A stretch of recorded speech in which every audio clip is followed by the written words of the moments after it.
Hello! Alright, shout out to Voorhees Metal Productions for the request, man.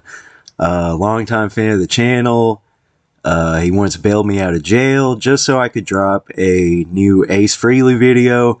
We really couldn't do it without him and all you other beautiful viewers. Alright, so he wanted me to do a video about Mortician. Obviously, I'm not the first guy on YouTube to talk about this band at great length, but I was given the task of jamming all of their studio albums for this in-depth analysis. Alright, so like in general, I've always said I liked Mortician, that they were cool. Can't say that I'm necessarily fanatical.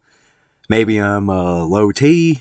But ironically, man, I think Mortician really does sound better when you're smoking your weed, drinking your Budweiser, getting that kind of mindset where your body and brain are pretty much numb, you know? Like, I actually think that you could set clips of, like, really intense, like, fat ball moments and set it to the music of Mortician, and it would actually work, you know, like watching some guy, like, tackling some dude and, like, breaking his bones, and Will Romer's, like, growling on top of it and shit, you know?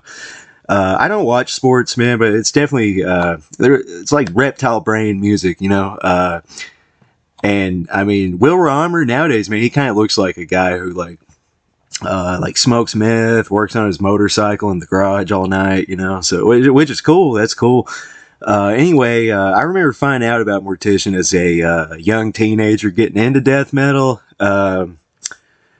Honestly, man, it seemed like back then, dude, like 90% of people thought they sucked, you know, but like some of the internet communities I was a part of, people were way too obsessed with stuff like Opeth and Children of Bodom and shit like that. So, like, in certain parts of the internet that I was on, man, even stuff like Deicide and Cannibal was looked down upon. So Mortician was kind of like, a lot of people viewed them as like kind of a joke, man, and but I mean, I always thought they were like a fun band, a cool band, all that stuff. Like, I always liked the imagery, the atmosphere, just the general vibe of the band.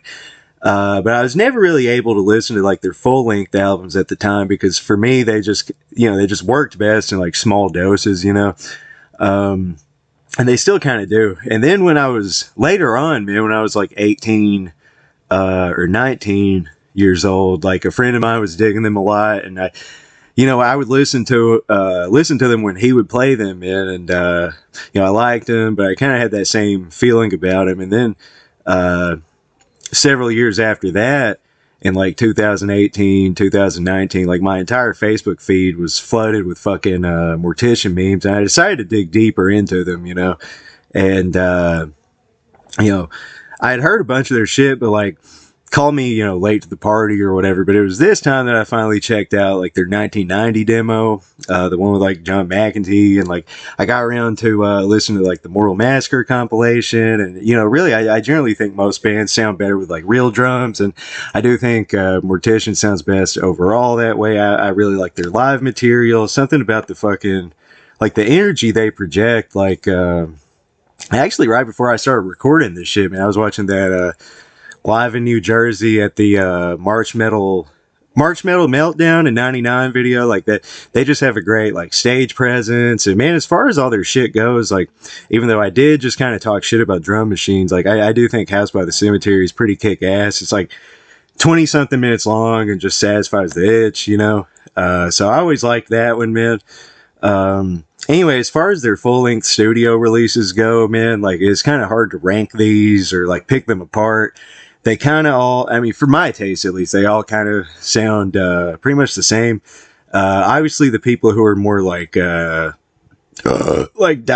Mortician fans, like they can tell the oh so subtle differences between like Chainsaw Dismemberment and like Reanimated Dead Flesh, and I mean they do sound like different records at least, but it's hard to really.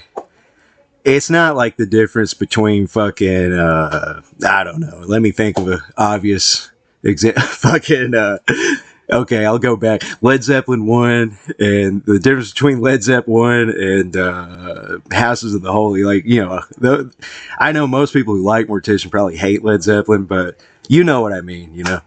But anyway, man, so the other day, for the first time ever, first time I ever listened to all of their full length records back to back in one sitting. So it was like 3 hours and 36 minutes straight of fucking Mortician. So I did Hacked Up, Chainsaw, Domain of Death, Darkest Day of Horror, Reanimated. And I mean, they're all enjoyable records, man. Like if you dig the style they're going for, you're not going to be like, this sucks, you know, but I'm not as fanatical about it as most people. I mean, some of these records are like nearly a fucking hour long, man, which is, I don't know, like a little too much for that type of style, in my opinion, I listened to them all, and, like one day or like one evening, really, and I was feeling like I was getting like pummeled or something, man. It was like my brain was getting soggy and wet and shit, and my faculties were just declining.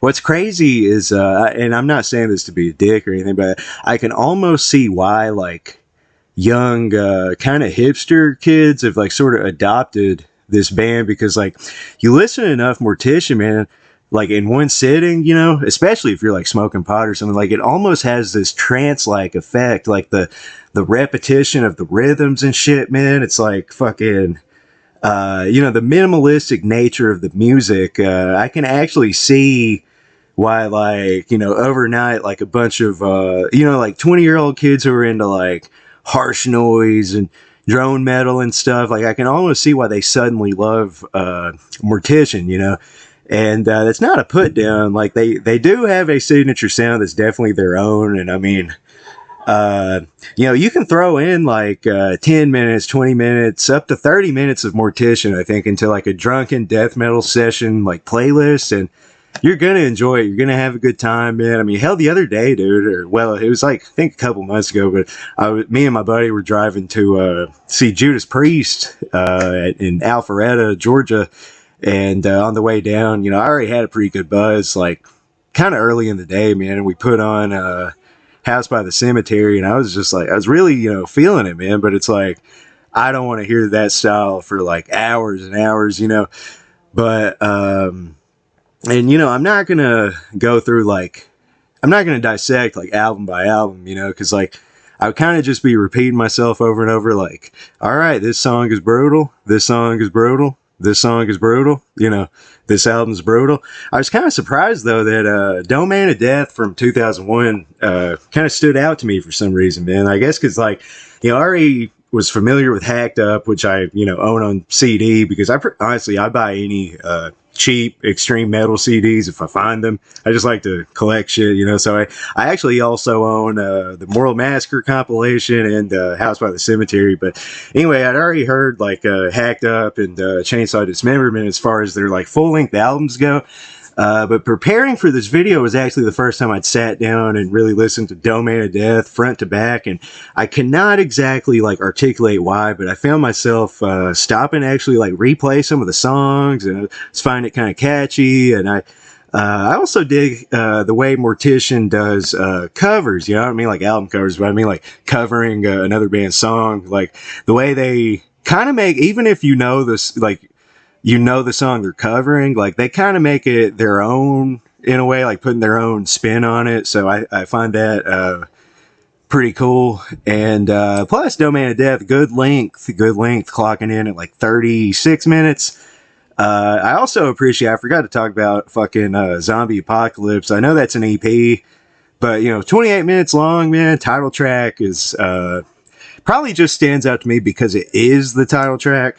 And that's just kind of like, those tend to stick in your brain anyway, but it's pretty awesome.